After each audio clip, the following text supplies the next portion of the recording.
Hi అండి. ఈరోజు మనం చేసుకోబోయే రెసిపీ బగారా రైస్. దానికి కాంబినేషన్గా చికెన్ కర్రీ చాలా చాలా బాగుంటుందండి. నేను చికెన్ కర్రీ చాలాసార్లు చూపించాను కాబట్టి ఇప్పుడు బగారా రైస్ చూపిస్తాను. వేడి వేడి అన్నంలో ఇలా చికెన్ కర్రీ వేసుకుని తింటే సూపర్గా ఉంటుందండి. ఇంకా ప్రాసెస్లోకి వెళ్దామా. ముందుగా ఒక దబరా తీసుకొని అందులో నేను 1 టేబుల్ స్పూన్ నెయ్యి అయితే యాడ్ చేస్తున్నానండి. ఇప్పుడు అందులోని ఆయిల్ కూడా యాడ్ చేస్తున్నాను. ఇప్పుడు అవి కాస్త వేడెక్కిన తర్వాత ఆయిల్ ఇప్పుడు హోల్ గరం మసాలాని ఇందులో యాడ్ చేస్తాను. ఇవి కాస్త వేగిన తర్వాత ఆనియన్స్ కూడా యాడ్ చేస్తున్నాను. అందులోనే పచ్చిమిర్చి కూడా యాడ్ చేశాను. ఇవి కాస్త ఇలా అంతా ఒకసారి మిక్స్ చేయాలండి. ఇప్పుడు అందులోనే నేను జీడిపప్పు కూడా యాడ్ చేస్తున్నాను. ఇప్పుడు ఒకసారి అంతా మిక్స్ చేస్తున్నానండి.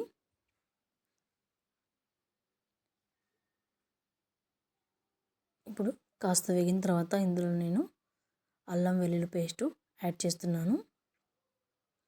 ఇది కాస్త పచ్చివాసన పోయిన వరకు వేగనివ్వాలండి. ఇందులో నేను జీరా యాడ్ చేశాను. ఇది కూడా ఒకసారి ఇప్పుడు మిక్స్ చేస్తున్నానండి. ఇందులో నేను కొత్తిమీర పుదీనా కూడా యాడ్ చేస్తున్నాను. ఇదంతా ఒకసారి మిక్స్ చేస్తే సరిపోతుంది.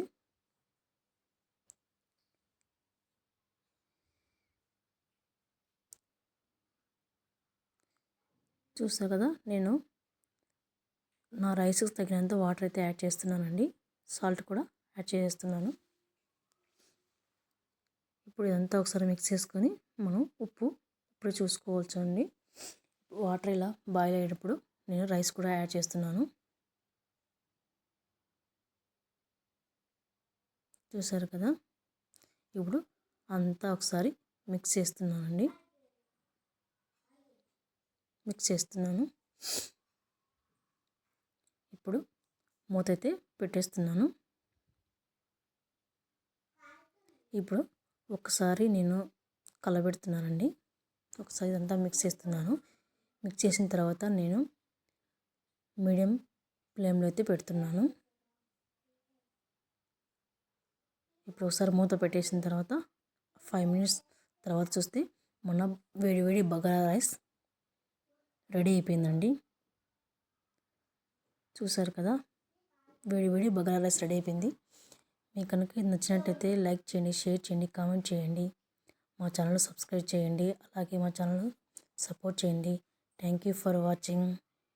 Thank you. బాయ్.